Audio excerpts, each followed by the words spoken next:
Buenas tardes, Ernesto Agassi, ¿cómo te va? Buenas tardes, buenas tardes. Buenas tardes Néstor, buenas tardes al equipo, y mi saludo también para la comunidad de Andar, para los compañeros que van siguiendo estas reflexiones. Nosotros ya habíamos empezado a hablar un poco, Néstor, de que desarrollo no es lo mismo que crecimiento, pero ¿por qué vale la pena hablar de estas cosas? ¿Cuál es la importancia que tienen estos temas? Parece que frente a todo lo que está pasando, este, a veces parece que uno estuviera fuera de la realidad. Yo sé, lo que más se habla en los medios de comunicación, lo que más se comenta, lo que tiene más densidad, son las cosas que pasan cotidianamente. Yo sé, sí, yo sé qué pasó con el Ministerio de Turismo y qué pasó con Cardoso, que al final terminó siendo diputado nomás. Es increíble. Terminó siendo diputado. Yo nunca Y vi lo, a alguien que deci- y lo, renuncie. de- y lo de- y lo- ya que está un desliz, y lo decidió Sanguinetti. Y sabe, yo nunca vi alguien que le pidan que renuncie porque hizo las cosas bien. ¿No? Pero queda todo tapadito ahora. Vos fíjate que se discutió si estaba bien lo de la empresa aquella que había contratado, si los $500,000 todo. Pero en realidad, de lo que no se habló fue de turismo. ¿Cuál es la estrategia de turismo? ¿Hacia dónde va el Uruguay con el turismo? Hubo un cambio de ministro, hubo mucho cuento de cosas que pasaban y defensas y ataques, y el turismo quedó como la víctima. Lo que perdió fue el turismo. Nadie pensó en políticas de turismo. ¿Cuál es la dirección que tiene este gobierno en ese sentido? Lo mismo pasó con la vivienda. La ministra de Vivienda también seguramente que no renunció por hacer las cosas muy bien, ¿no? Y no fue solamente por haber entregado un apartamento en un acomodo partidario, sino que ahí no se sabía para dónde iba y ahora no se sabe para dónde va. Puede haber un administrador que sea más o menos prolijo, puede haber un administrador que no cometa errores graves, que no acomode gente, que no vilipendie la plata de los uruguayos, pero ¿cuál es la política? ¿Para dónde va? ¿Cuál es la estrategia? ¿Cuál es el rumbo? ¿No? Este, ¿Qué pasó en realidad se discutió mucho si Manini es colono o si Manini no es colono? ¿Te acordás que eso ocupó mucho lugar y todo el mundo opinó y se contrataron estudios jurídicos que hicieron su informe? Ahora, ¿y colonización? ¿Cuál es la estrategia de colonización? ¿Para dónde va? ¿Qué pasó con colonización? Oh, Lo que le se sacaron discute todos el los actor, dinerillos para comprar o vender. se discute el actor, pero no se discute la política, ¿viste? O sea, la dirección, el rumbo, hacia dónde. ¿Qué pasó con el puerto? Se ha discutido bastante poco de para qué queremos un puerto en el Uruguay y qué rol cumple un puerto en nuestro país. Se discutió mucho si los belgas esto fue un acomodo de presidencia o no fue un acomodo de presidencia. Bueno, terminó en la justicia y va anda dando vueltas por ahí. ¿Qué pasó con el desastre de la violencia, en realidad, y con el Ministerio del Interior? Bastante poco se ha discutido. Últimamente, en el Ministerio del Interior se hizo un llamado para tratar de fijar una política de Estado, decía Sanjurjo, y el ministro, pero en realidad los hechos siguieron pasando y no parece ninguna estrategia. Bueno, ni que decirlo de Astesiano, porque lo de Astesiano no tiene nada que ver con la estrategia. Lo de Astesiano tiene que ver con un tipo que, ubicado en la torre ejecutiva, le hacía mandados a todo el mundo y por plata. Yo creo que, y ni que decirlo de Penades, o sea, Penades, Astesiano, todas estas cosas, se habla mucho, pero a mí me parece que, ¿qué rumbo tiene el barco que es la República Oriental del Uruguay? ¿A dónde va? ¿No? Que el gobierno habla de hacia dónde va nuestro barco con todos nosotros arriba. En realidad el gobierno va sacando el partido, va defendiendo va haciendo declaraciones de cosas de la libertad responsable. En el día a día va haciendo un diálogo que puede ser más o menos simpático y de ahí sale en realidad la aceptación que tiene la población o no, pero yo creo que todas estas cosas no tienen mucha importancia estratégica, Néstor. En un tiempo de estas cosas nos vamos a olvidar, pero vamos a vivir acá, vamos a trabajar todos los días, vamos a tener un cierto grado de bienestar, vamos a poder vivir con nuestros hijos, con nuestra familia, y el Uruguay tiene un barco que anda medio en el mar dando vueltas para todos lados. Yo creo que por eso me parece, es que está bien, esto capaz se va a discutir en la próxima campaña electoral, ¿no? Y para la campaña electoral, lo importante, Néstor, es hablar del barco y para dónde va, y no de las encuestas, ¿no? No de lo que dicen los informativos, de lo que dijo este tal dirigente político, si está bien lo que dicen en el Senado. Me parece que hay que separar el ruido de las cosas importantes. Por eso me parece, Néstor, que es bueno hablar un poco de estrategia, ¿no? Porque además, ¿qué está pasando en el mundo? En el mundo está pasando lo de la agresión que está haciendo Israel a los pueblos palestinos, la guerra de Ucrania con Rusia. Esas son cosas que pasan, esos son hechos. Pero ¿qué importancia tienen esos hechos para el futuro del Uruguay? ¿Cómo afectan, digamos, a nuestro país? ¿No? Eso que pasa en el mundo, lo que pasa en Latinoamérica, los cambios que ha tenido Brasil, que ahora Brasil está instalado, después que ascendió Lula, Lula instaló a Brasil en el mundo. Y empezaron a hablarse de los partidos, de los temas importantes. Se empezó a hablar ahí sí de los BRICS y de un entendimiento, cooperación, acuerdos entre grupos de países para definir justamente un rumbo, ¿no? Para cada uno de ellos. Entonces, en el Uruguay estamos entrando, Néstor, me gusta decir, en el tercer siglo de vida institucional, ¿no? Pasamos, el primer siglo fue los años 1800, el segundo siglo fueron los años 1900, estamos entrando en el tercer siglo. Todavía no se hicieron años de... Bueno, se acaba de hacer los 200 años de la jura de la Constitución, ¿no? Muy bien. Ahora, yo creo que, ¿para dónde vamos? ¿No?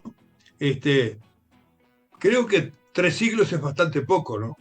Porque a veces nosotros miramos lo que está pasando en Europa, lo que está pasando en China, lo que está pasando en la India, que son todos territorios poblados por pueblos que tienen muchos siglos, ¿no?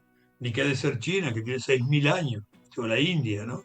Los países europeos son un poco más jóvenes, pero igual, uno no puede, ¿no?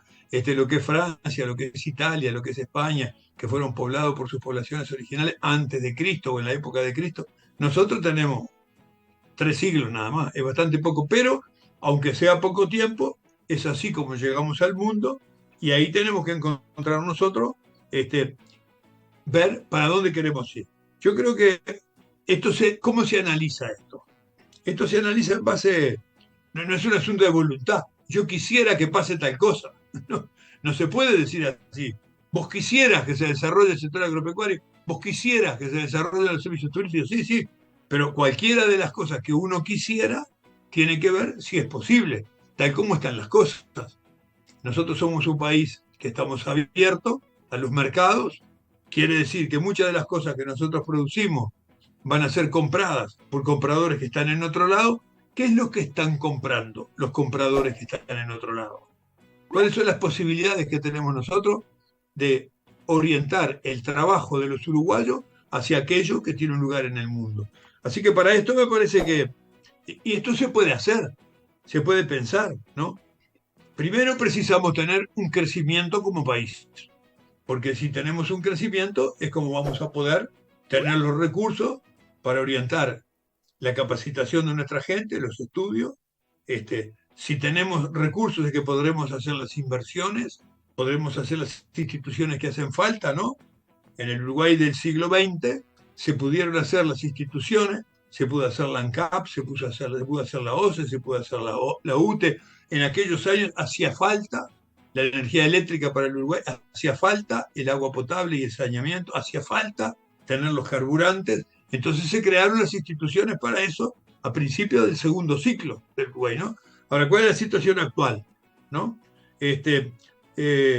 Yo me parece que teniendo crecimiento se pueden hacer cosas, ¿no? En realidad, esto no va a venir solo, va a venir con el trabajo de los uruguayos. Y si querés, nosotros ya hicimos cosas, ¿no? En el periodo de los 3 periodos de gobierno del Frente Amplio, se pudieron hacer cosas. Hubo una reforma tributaria, o sea, te acordás que se eliminaron más de 20 impuestos y se crearon impuestos eje, Y en realidad este gobierno no cambió esos impuestos, no cambió el IRPF, no cambió el IVA, no cambió el sistema tributario no lo cambió. La forma en cómo tributamos los uruguayos no lo cambió. Zapatearon mucho contra el IRPF y el IAS y no sé cuánto, pero todo eso sigue andando, Néstor, porque estaba bien, ¿no?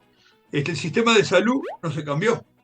Ahora todos aportamos un porcentaje de nuestros ingresos que va al FONASA y eso es lo que financia a los mutualistas y hace, y eso tiene sus problemas que hay que irlos corrigiendo, pero todo eso está andando. Y eso se puede hacer porque hubo crecimiento, porque hubo recursos para hacerlo, ¿no? Este, ¿Qué pasó con la...? Nosotros teníamos cortes de luz, ¿no? Teníamos un costo muy grande de producir con la Central Valle energía cuando los ríos nos daban poca agua. ¿Qué pasó con el sistema energético? ¿Qué pasó con el sistema energético global, ¿no? Con los combustibles líquidos, con el combustible, con el fluido eléctrico, se pudo hacer, ¿no? O sea que si tenés recursos para invertir en la UTE, para hacer los parques tecnológicos, para hacer, conseguís acordar con los privados para hacer la energía fotovoltaica, hasta pudimos exportar todo esto, ¿no? ¿Qué pasó con el Instituto Nacional de Colonización? Que estaba agonizante desde su creación porque no se le habían asignado recursos para tener tierra para las familias rurales, y bueno, se pudo levantar, pudo llegar a las 600.000 hectáreas de Ernesto, tierras colónicas y se instaló mucha gente. Sí, Ernesto, Néstor. cuando hablabas de la UTE, hay algo que hay que apuntar, por lo menos yo lo apunto de vez en cuando para no olvidarme, el cambio en la matriz energética. Exactamente. O sea, empezar a tener energía. Nosotros teníamos energía de los ríos, porque teníamos las 3 represas en los ríos, ¿no? Salto Grande, Palmar, 4 represas, Rincón del Bonete. Pero a eso se agregó lo de generar energía eléctrica con el viento, que el viento pasaba sobre nuestro territorio de la época de Artigas y nunca lo hemos aprovechado. Ahora lo aprovechamos. Ahora Y hoy tenemos los está, molinos de viento y hoy está cambiando la matriz también en automotriz, gracias a tener eso. exactamente. Ahí está, y la matriz también empezamos a poner los biocombustibles, ¿no? El alcohol, en fin, las cosas que todos conocemos. Yo quiero decir que esas cosas, una ley de educación, Néstor. Este gobierno cambió algunos artículos, pero la ley de educación sigue estando, con artículos cambiados, pero sigue estando. En realidad hubo una reforma del trabajo, una reforma del empleo, de los salarios, porque hubo herramientas para discutir los derechos de los trabajadores y los derechos de los empresarios y se mejoraron las jubilaciones. O sea, si hay crecimiento, estas cosas se pueden hacer, pero todas estas cosas que yo enumeré precisaron inversiones, precisaron trabajar, precisaron ponerte gente capaz. Seguro, no vas a poner en la dirección de UTE a políticos fracasados que no consigan cargo en ningún lado y entonces van a ir de directores que van a cambiar la matriz energética. Si lo primero que tienen que hacer en el primer año es enterarse de lo que pasa en su ente. Si pones en la OCE gente que no tiene ni idea, bueno, es lo que está pasando, ¿no? Me parece que poniendo gente capaz, teniendo recursos y teniendo una dirección, vos le das a todo esto un sentido. Entonces yo creo que el problema es que todo eso pasó hasta ahora. Capaz, Néstor, que lo que pasó hasta ahora nos demuestra que todo esto es posible. Pero yo quiero empezar a reflexionar que de aquí para adelante esto es clave para seguir haciéndolo, no para hacer lo que ya se hizo, porque lo que ya se hizo ya está hecho. La reforma tributaria ya está, la reforma de la salud ya está, la reforma tributaria. Ahora, ¿cómo seguimos para adelante con qué cosas? ¿No? Entonces, primero esto no lo decide el gobierno solo, esto no es un acto de voluntad del partido que gana las elecciones, sino cada vez que hay elección y gana otro partido se cambiaría la dirección del barco. Imagínate lo que sería un barco zigzagueando, que a veces va adelante y que a veces va para atrás en el medio del mar, ¿no? Entonces, para esto es importante. Hoy. Bueno, ahí está, sí. Está Y a veces un quieto. poquito, y a veces se da vuelta y va un poquito para atrás, y a veces se da vuelta y va un poquito para adelante, pero me parece que esto es importante, que los distintos actores de la sociedad, Néstor, ¿no? Aporten su conocimiento, porque los empresarios tienen su conocimiento, los trabajadores tienen su conocimiento, ¿no? Los que están investigando algo saben de lo que están haciendo, ¿no? Y en realidad convertir todo eso en algo, en un futuro posible, no seguro, ¿no? Porque me parece que pero algo posible en función de lo que está pasando, del conocimiento que tienen los actores, ver la realidad. Y después de esa realidad va a salir una agenda de estrategia. Ahora, capaz que el ejemplo más negativo de esto es el proyecto Neptuno. El proyecto Neptuno no salió del gobierno porque el gobierno haya decidido después de definir una estrategia. El proyecto Neptuno, un grupo de empresas se lo llevó el presidente de la República escrito. El presidente lo miró y dijo, esto me sirve. Y le dijo a los técnicos de OCE, bueno, agarren para este lado. Y los técnicos de OCE, todos se pusieron a defenderlo. ¿No? Después que fue aceptado, pero en realidad fue un proyecto que hicieron empresarios. Ahora, los empresarios son el Ministerio de Economía, son el Ministerio de Industria, los empresarios hicieron este proyecto pensando en la estrategia país, o hicieron este proyecto ubicados como empresarios, que en realidad lo que les interesa es hacer obras, dar trabajo y ganar dinero. Entonces, puede ser, si razonamos así con todos los temas, vamos a terminar en un país que define su estrategia sumando todos los grupos de interés que le piden al presidente lo que ellos quieren. Uno le va a pedir vender más tabaco, el otro le va a pedir hacer obras para potabilizar agua salada. En realidad, eso es una falta de estrategia. Es un gobierno que puede ir llevando la pelota, pero no va a jugar el partido, ¿no? Entonces me parece que yo creo que ¿para qué tenemos en el Uruguay? Mira, yo te quiero plantear una cosa de la que se habla poco, Néstor. ¿Qué es la Oficina de Planeamiento y Presupuesto? ¿Para qué tenemos una oficina? ¿Para qué tenemos la OPP? Es la Oficina de Planeamiento. La primera P es planeamiento y la segunda presupuesto. ¿Qué tiene que hacer? ¿Quién hace el planeamiento en el Uruguay? Porque si vos decís que en el Uruguay tiene que haber planeamiento, algunos te van a mirar mal. ¿Por qué? Si hay que fijar un plan de desarrollo, un plan que no es estático, un plan que va a ir cambiando a medida que cambien las condiciones en el mundo, pero de alguna manera, ahora, ¿qué está haciendo hoy la OPP? ¿Vos viste algún plan de algo en el Uruguay? Lo que está haciendo al director, el señor director de la OPP, que es el economista Isaac Alfi, se le ve cuando va a llevar el presupuesto, que es la segunda P. La primera P es planeamiento, la segunda es presupuesto. Está bien, esa oficina tiene que presentar el presupuesto, tiene que articularlo, junto con todos los ministerios. Pero ¿y el planeamiento? Yo defiendo la primera P para el futuro del Uruguay. Por algo está esa oficina, ¿no? Entonces, es cierto, el planeamiento no puede ser una cosa rígida, porque siempre te pueden aparecer cosas que vos no pensabas, o imprevistas, o actividades nuevas, porque aparece en el mercado. Nos ha pasado a nosotros.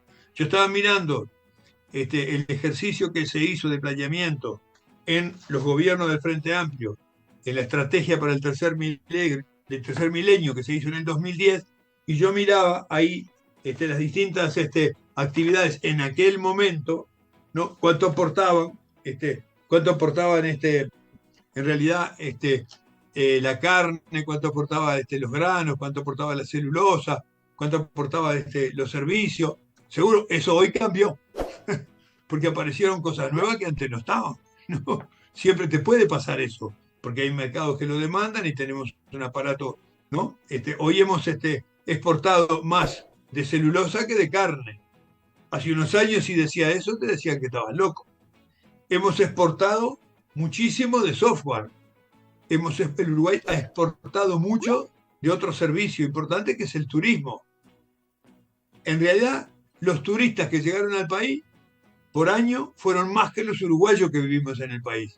La relación fue más de 1 a 1. Los turistas que venían enfrente a los uruguayos que venían. Eso nunca nadie se lo había planteado, salvo la gente que conoce del turismo. O sea, siempre te pueden aparecer cosas nuevas, pero de todas maneras hay que tener un rumbo, hay que tener, en realidad, yo no digo un plan, porque plan parece que vos ya tuvieras todos los datos, toda la producción, todo calculado de lo que tenés que invertir, ¿no? Al viejo estilo de lo que eran los planes centrales de los países socialistas. No, una planificación con escenarios probables, en base a datos que vos tenés de la realidad, conociéndolo. Entonces yo creo que en realidad el plan que se hizo de todo esto en el año 2010 tenía 32, mirá vos lo que te voy a decir, tenía 32 grupos, en realidad, sectores. Analizaron 32 sectores, Néstor. Analizaron la farmacéutica, la forestación y la madera, las energías renovables, la carne bovina, los pollos, los cerdos, los lácteos, los oleaginosos, los aceites, analizaron las comunicaciones, analizaron el software, el audiovisual, el sector automotriz, la química no farmacéutica, la fruticultura de exportación, la vitivinicultura, la minería, analizaron también los minerales no metálicos, que no son el hierro, otros no, las metálicas básicas, la maquinaria, la vestimenta, mirá todas las cosas, los plásticos, el diseño, analizaron el grupo 31 y el grupo 32, que es lo que vamos a empezar a hablar nosotros, Néstor, sí. Vamos a analizar la biotecnología y la nanotecnología, que en realidad se estudiaron, se habló con los actores y en consecuencia de eso se aprobaron leyes y se aprobaron decretos. Y hay una realidad. Y yo quiero empezar a hablar de lo que estas actividades nos pueden dar al Uruguay del futuro, Néstor. Yo quiero hablar de la biotecnología y de la nanotecnología en base a una visión de proyecto estratégico. No quiere decir que ya se pueda decir cuántas empresas, cuántas actividades dedicadas a qué en la nanotecnología, en la biotecnología, si es la industria farmacéutica, qué cosas van a hacer. Van a ser los productos en realidad de la farmacia, van a ser los productos biotecnológicos en sí mismos. En fin, ya hemos hablado un poquito de estas cosas, pero capaz que la semana que viene ya entramos derecho en estos grupos 31 y 32, después de esta introducción, y reflexionamos sobre estas cosas, claro, en los tiempos que se van a venir, que van a ser los tiempos de discutir programa. Pero quiero que la discusión de programa, Néstor, sea una discusión del rumbo de la nave, ¿no? Que no sea una sumatoria de deseos, sino una cosa que nos dé un rumbo, en realidad, para el país que queremos construir. Mis reflexiones son estas, mis reflexiones para compartir con los amigos, y bueno, iremos entrando en estos temas. Te agradezco un montón, te agradece la teleaudiencia de Andares. Nos tenemos que ir, ya se viene la Udelar, pero algo que nos me deja quedó pensando. No, es que me dejó algo prendido ahí, que eso tiene que ver con un modo país. No pensar solamente mirándolo metafóricamente el barco, ir saciando la sed de algunos o de otros según donde estén ubicados dentro del barco, sino hacer un plan país, un proyecto que va a atravesar un plan estatal, un plan Estado, debe decir. Sí, sí, ahí está. Porque en realidad ya se sabe que para el futuro un país que solo produzca carne, granos, celulosa y alguna cosa más, no tiene futuro. Siempre va a estar supeditado a los intereses de la economía más global del mundo. Así que bueno, analizaremos esto, veremos por qué agujero nos metemos. La seguimos el martes, con el 31 y el 32. Un abrazo grande, gracias.